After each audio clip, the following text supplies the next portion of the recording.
영국 국방부가 한국형 전투기 KF-21에 대한 공동개발 제안을 공식 수용하고 약 30조 원 규모의 협의서를 한국 정부에 제출한 사실이 11일 복수의 국방소식통을 통해 확인되었다. 이 협의서에는 영국 공군이 KF-21 블록 3부터 공동연구 및 공동생산에 참여하겠다는 제안이 담겨 있으며 장기적으로는 양국 간의 6세대 전투기 기술 협력까지 포함된 것으로 알려졌다. 이번 결정은 영국이 유럽연합을 탈퇴한 이후 방산 독립 노선을 본격화하는 행보로 그동안 프랑스 주도로 이뤄져온 FCAS, 미래 전투기 개발 사업에서 사실상 이탈하는 수순으로 해석되고 있다. 프랑스 방위산업계는 영국의 이번 움직임에 강한 당혹감을 감추지 못하고 있으며 유럽 주요 매체들도 일제히 DU의 방산 균열이 시작됐다며 긴급특보를 내보냈다. KF-21은 대한민국이 독자 개발 중인 4.5세대 플러스 전투기로 2026년 전력화를 목표로 하고 있다. 한국항공우주산업, KI,과 방위사업청은 현재 블록 1 개발을 완료하고 블록 2로 넘어가는 단계에 있으며 이르면 2028년부터는 완전한 공대지 전력과 레이더 스텔스 기능까지 포함된 블록 3 개발을 추진할 계획이다. 영국은 이번 협의서에서 블록 3단계부터 본격 참여하겠다는 의지를 밝히면서 스텔스 설계, 인공지능 기반 항전 장비, 장거리 공대공 미사일 시스템 등 자국의 강점을 융합시키겠다는 구체적 청사진도 제시했다. 영국 공군은 특히 유로파이터 타이푼 이후 차세대 전투기 공백 문제를 절실히 인식하고 있었고 KF-21이 그 해결책이 될 수 있다는 결론을 내부적으로 내린 것으로 전해졌다. 이번 협의서에는 약 30조 원 규모의 장기계약 방침과 함께 영국 내 생산 라인 일부 이전, 부품 현지화, 기술 교류, 인력 상호 파견 등도 포함돼 있다. KL 측은 이와 관련해 정식 계약은 아직 체결되지 않았지만 전례 없는 수준의 제안이 들어온 것은 사실이라고 밝히며 영국의 기술력과 자본이 결합된다면 KF-21의 글로벌 경쟁력은 단기간에 폭발적으로 상승할 것이라고 전망했다. 방위사업청도 긍정적 입장을 보이며 기존 인도네시아와의 협력 문제 및 수출 확대 전략과 병행에 대응하겠다는 입장이다. 유럽연합 내부에서는 이번 결정이 유럽 방산의 분열로 이어질 수 있다는 우려가 확산되고 있다. 프랑스와 독일이 주도하는 FCAS는 차세대 6세대 전투기 개발을 위해 막대한 예산과 기술을 투입하고 있지만 최근 들어 개발 지연과 기술 공유 갈등으로 삐걱거리고 있는 상황이다. 영국은 당초 FCAS의 공동 창립국 중 하나였지만 브렉시트 이후 점차 독자 노선을 모색했고 이번 KF-21 협력 제안은 그 결정을 공식화한 조치로 평가된다. 프랑스 국방부 고위 관계자는 형국이 유럽의 미래 방위 전략에서 이탈한 것은 배신에 가깝다고 강도 높게 비판했으며 유럽 외교가에서는 영국과 한국 간의 방산축이 형성될 경우 미국, 한국 전국 삼각협력이 중국과 러시아에 대한 새로운 균형축으로 작용할 수 있다는 전망도 제기되고 있다. 전문가들은 영국의 이번 제안이 단순한 공동개발을 넘어 방산 전략의 전환점이 될 것이라고 분석하고 있다. 영국은 최근 러시아의 군사적 팽창, 중국과의 사이버 전쟁 위험성 등을 고려해 장거리 투사력이 뛰어난 다기능 전투기를 절실히 필요로 하고 있다. KF-21은 이러한 요건을 대부분 충족할 수 있으며 KA가 보유한 설계 유연성과 생산 기술력은 타국 OEM에 비해 높은 수준이라는 평가를 받고 있다.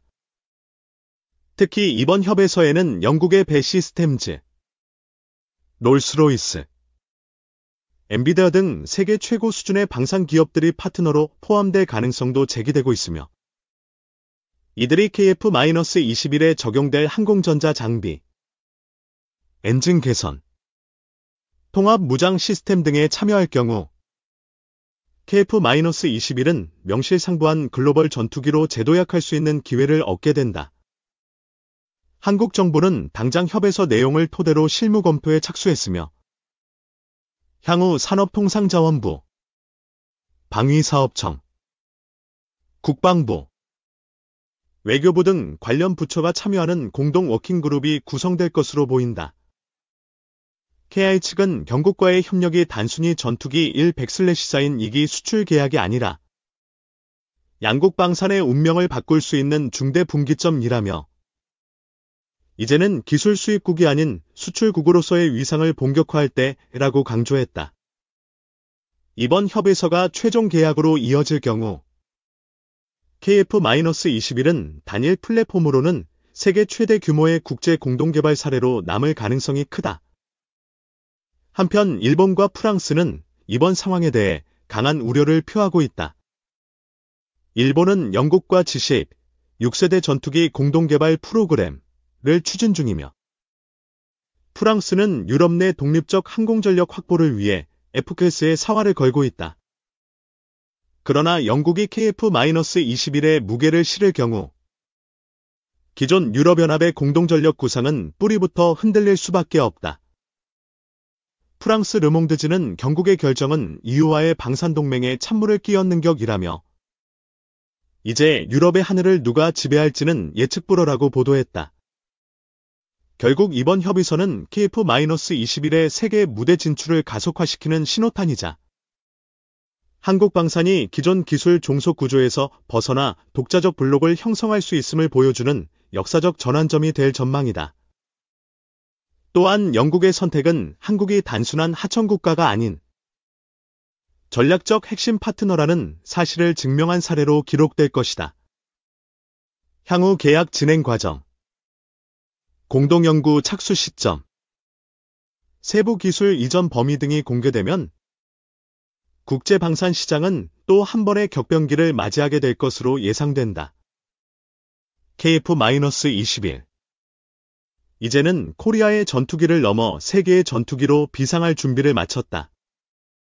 영국의 KF-21 공동개발 참여 제안은 단순히 하나의 방산 프로젝트 차원을 넘어 글로벌 전투기 산업 질서의 구조적인 변화를 불러올 수 있는 중대한 분수령으로 평가되고 있다.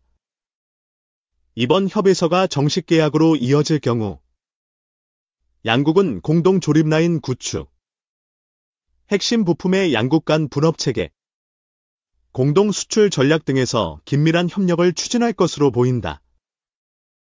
특히 영국은 자국 내 생산 비중을 일정 부분 확보하는 대신 한국의 항공전자 및 레이더 시스템 기술력에 큰 신뢰를 보낸 것으로 알려졌으며 이는 KI가 자체 개발한 알스 레이더와 임무 컴퓨터 등 핵심 기술의 상용성과 신뢰성을 입증하는 계기가 되었다.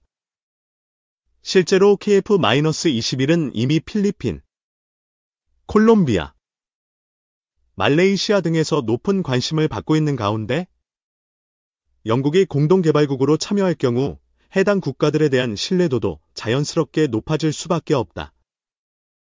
기존 유럽산 전투기와 비교해 가격 경쟁력이 뛰어나면서도 최신 무장과 유연한 설계가 가능한 KF-21은 중형 전투기 시장에서 독보적인 위치를 차지할 가능성이 커지고 있다. 이번 협력은 단순히 한국이 전투기를 만들어 수출하는 방식이 아니라 선진국과 대등한 위치에서 첨단 무기체계를 공동 창조하는 첫 사례라는 점에서 국제사회의 이목이 집중되고 있다.